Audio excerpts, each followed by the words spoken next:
new hour, Fox News alert right now. President Trump's getting ready for a speech in Georgia after issuing a new threat to Iran. The commander-in-chief warning the regime that any ship hit in the Strait of Hormuz will be met with a strike on an Iranian bridge or power plant, potentially inside the capital city. This is a brand new hour of America Reports, 2 o'clock on the East Coast. I'm Sandra Smith in New York, and it is great to have you here this week, Jillian. Thank you. Thanks for having me, Sandra. I'm Jillian Turner in for John today. So this new warning follows 11 straight nights of U.S. strikes targeting Iran's op centers, aircraft hangars, drone facilities. President Trump is also vowing to soon strike Pickaxe Mountain. It is believed the regime has moved its nuclear centrifuges below ground there.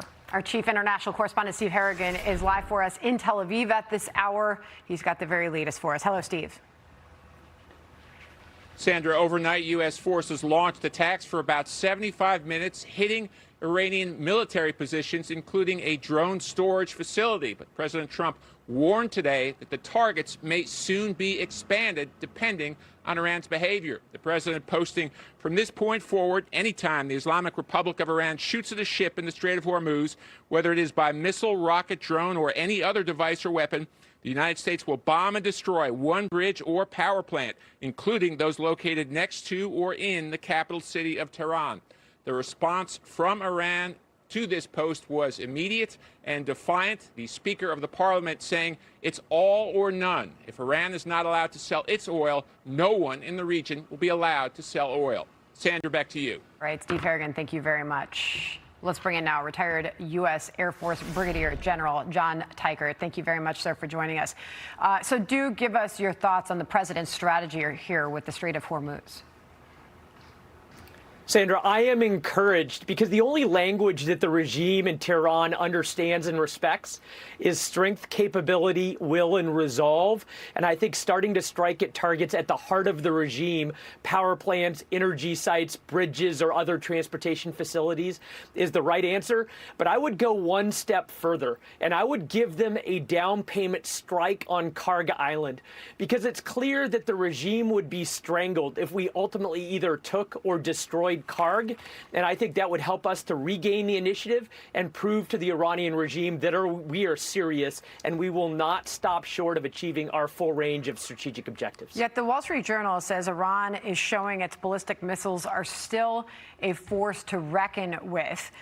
In it reads, Tehran reconstitutes some of its weapons programs after the U.S. and Israel tried to destroy them in the early days of the war. How much do you look into and read into this? Sandra, I do think it's true that 3.5 months or so of a ceasefire has allowed Iran to reconstitute. And the challenge for the Defense Department or the War Department is that you can't strike and destroy every one of the threats that Iran could pose, which is why a focus on the heart of the regime, the things they value most and the things that make them strong or provide them strength and power, is a better play for the use of our resources in strikes than trying to take out every single individual drone or ballistic missile. Senator Tom Cotton was on Fox News earlier today, and he says this on why he thinks the U.S. needs to continue to strike Iran hard. Listen.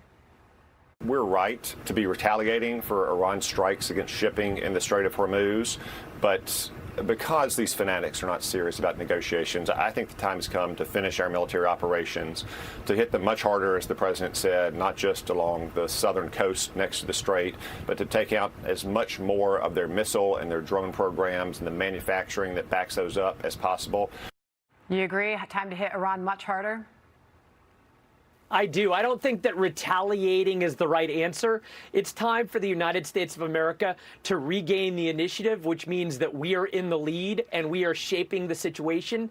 And I think a focus on strategic strikes like centers of gravity in the regime or internal security hubs or some of those key nodes of energy and power, and maybe even unleashing the Kurds and providing them air cover, are the things that will get the best attention of the regime. It will undermine their strength and their power, and it will better allow us to finish the job. Got it. Speaking of strategic strikes, this is Brian Hooks, former special rep for Iran, earlier today on Fox News, saying why he thinks President Trump has to hit Pickaxe Mountain. Listen.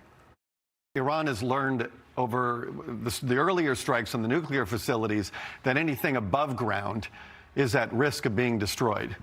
And so Iran has always been thinking many steps ahead about putting a nuclear facility so deep that that no bombs could penetrate it.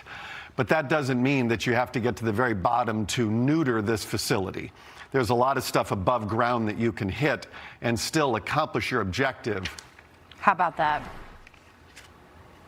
Sandra, if Iran really is trying to recreate their nuclear program that we effectively destroyed a year ago in Operation Midnight Hammer, then the president will have that intelligence, and he needs two other pieces of intelligence as well. The details on the structure of that facility, so we know where to strike to do the most amount of damage, and then number two, to create the right conditions and the right type of weapons so that we can achieve our objectives there. But it all starts with understanding what Iran is doing at Pickaxe Mountain and then using our exquisite intelligence to stop it if it's a risk to us. Brigadier General John Teichert, thank you very much. Appreciate your time today, sir. Thank you.